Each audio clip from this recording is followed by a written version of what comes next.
போற்றி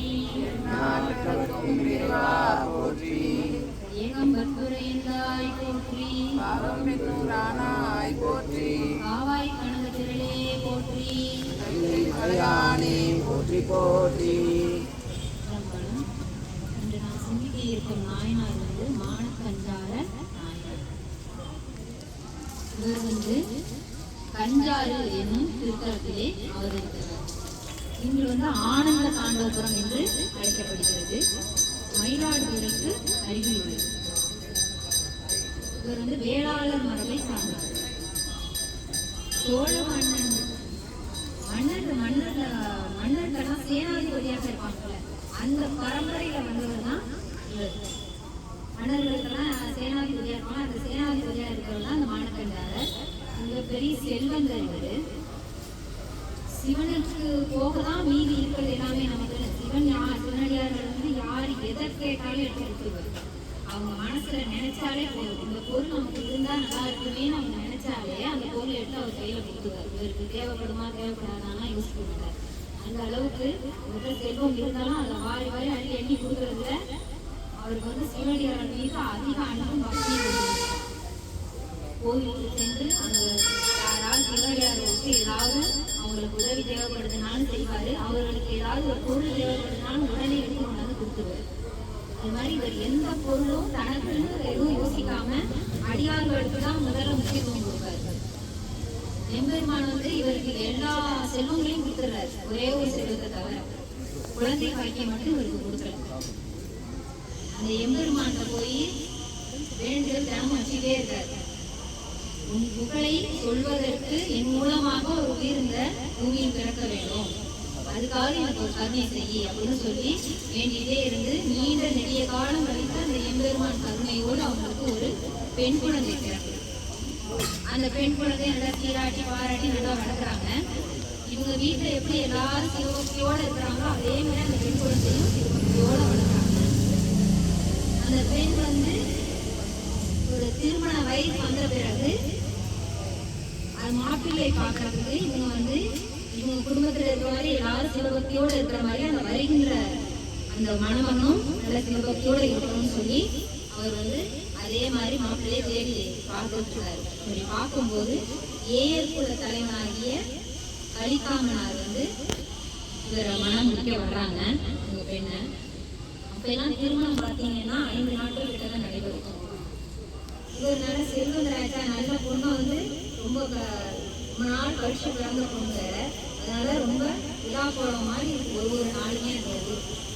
அப்ப திருமண நாள் அன்று அப்பெல்லாம் மாப்பிள்ளை திருமணம் நடக்கும்போது தான் அந்த மண்டபத்திலேருந்து வருவாங்க. அவர் வருவதற்கு முன்பாகவே இவங்க வீட்டு வாசல்ல ஒரு சிவனடியார், மானக்கஞ்சார நாயனார் வீட்டு வாசல்ல சிவனடியார் அதான் வேற வேடம் கொண்டு நிற்கிறார். ஒரு பெரிய மாமுனிவர் மாதிரி நிற்கிறார். உடம்பெல்லாம் விபூதி பூசிட்டு தலையில கொண்ட திருநீட்டு பை ஒரு கூந்தல் மாதிரி போட்டு நிற்கிறார்.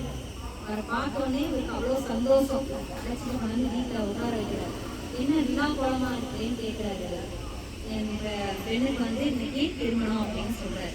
சொன்ன உடனே எல்லாம் நல்லா சிறப்பாக நடக்கும் அப்படின்னு சொல்லி ஆசீர்வாதம் பண்றாரு. இவர் ஆசீர்வாதம் வாங்கிட்டு தன்னுடைய பெண்ணையும் ஆசீர்வாதம் வாங்க அழைக்கணும்னு போறாரு. அப்ப அவங்க பெண்ணுக்கு நல்ல நீண்ட கூந்தல். அந்த கூந்தலுக்கு பூக்கள் மட்டும் இல்லாம அவர் அந்த ஜடையில முழுக்கு பவளம் வைரம் வைரம் எல்லாத்தையும் பதிக்க வச்சு அலங்காரம் பண்றாங்க. அந்த பெண்ணை அலங்காரம் பண்ணி அவங்க அப்பா அழைச்சிட்டு வர்றாரு. அவர்கிட்ட ஆசீர்வாதம் வாங்கி வரும்போது அந்த பெண் வெளியில விழுந்து வணங்கும் போது அந்த ஜடையும் அப்படியே முன்னாடி விழுந்து அவர் எழுந்திருக்கும் போது அந்த ஜடையும் எழுந்து அந்த கூந்தலை பார்த்த உடனே அந்த அடியாருக்கு சிவனடியாருக்கு இது பஞ்சபடிக்கு ஆகும் அப்படிங்கிறாங்க. பஞ்சபடினா என்னன்னா அந்த முடியினால பின்னப்பட்ட ஒரு கூந்தல் போன்ற ஒரு அமைப்பு, அதுதான் பஞ்சபடின்னு சொல்லுவாங்க. நீங்க பார்த்துருக்கீங்க, ரொம்ப ரேரா தான் பார்த்துருக்கீங்க. அந்த ஜடையில பின்னி போட்டது மாதிரியே கூந்தல் மாதிரி போட்டிருப்பாங்க. அது அவர் முன்னாடியே போட்டிருக்காரு. இந்த முடியை பார்த்தோன்னா அவருக்கு நீண்ட முடியா இருக்கணும்னு உடனே சொல்லிடுறாரு, பஞ்சவடிக்கும் ஆகும் அப்படின்னு சொன்னாரு. இவர் சேனாதிபதி ஆயிடுச்சா, இவர் உடைவாள் எப்போதும் பக்கத்துல வச்சுட்டே இருப்பாரு. இவருக்கு அப்படியே நின்று பெண்ணை பாக்குறாரு, தன்னோட பெண்ணை அப்பாவுக்கு கண்ணாலேயே சம்மதம் கொடுக்குறாங்க. அவங்க கேட்டுட்டாங்க, நீங்க இப்ப கொடுத்துருங்க அப்படின்னு. அந்த உடைவாளை எடுத்து உடனே அந்த நடைய நீண்ட நடைய வந்து அறுத்து அப்படியே அவர் கை இப்படி வச்சுட்டு உட்காந்துருந்தாங்க. அவர் கையில கூடவே அந்த ஜடையை வைக்கும் போது அவர் அந்த கை மறைஞ்சிட்டு அப்படியே அவரே மறைஞ்சிட்டார். மறைஞ்ச உடனே அப்பதான் எல்லாருக்கும் தெரியுது வந்தது சாதாரண கிடையாது அப்படின்னு. ஒரு அடுத்த கணமே உண்மையோடு சேர்ந்து விண்ணிலிருந்து நிலம் வரை காட்சி கொடுக்குறாங்க. முழுவதும் எம்பெருமானும் முழுவதும் அப்படியே காட்சி கொடுக்குறாங்க. அதை பார்த்த உடனே அங்க இருந்த திருமணத்துக்கு அந்த மக்கள் எல்லாருமே சேர்ந்து அவங்களுக்கும் அந்த பாக்கியம் கிடைச்சிருக்கு.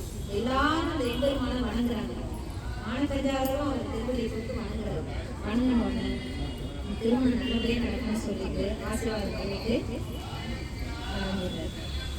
இந்த ஏற்பட்டவர்கள் வந்து பார்க்குறாரு. இந்த இங்கே நடந்த நிகழ்வு எல்லாத்தையும் பார்க்குறாரு. பார்த்தோன்னு அவருக்கு அங்கே நடந்த தனக்கு மணப்பெண்ணா வரப்போற பெண்ணோட முடிய அறிஞ்சிட்டோம் அந்த கோபம்லாம் அவருக்கு கிடையாது. இந்த நடந்த நிகழ்வு எதையும் என்னால் பார்க்க முடியலையே அப்படிங்கிற வருத்தப்பட்டுட்டு அப்புறம் திருமணத்துக்கு ஏற்பாடு பண்றாங்க. பண்ண உடனேயே அந்த பெண்ணுக்கு முன்பு இருந்த மாதிரியே அந்த முடி வந்துருக்கு. வந்தோடனே அந்த பெண்ணை திருமணம் செய்து நாட்டுக்கு அழைத்து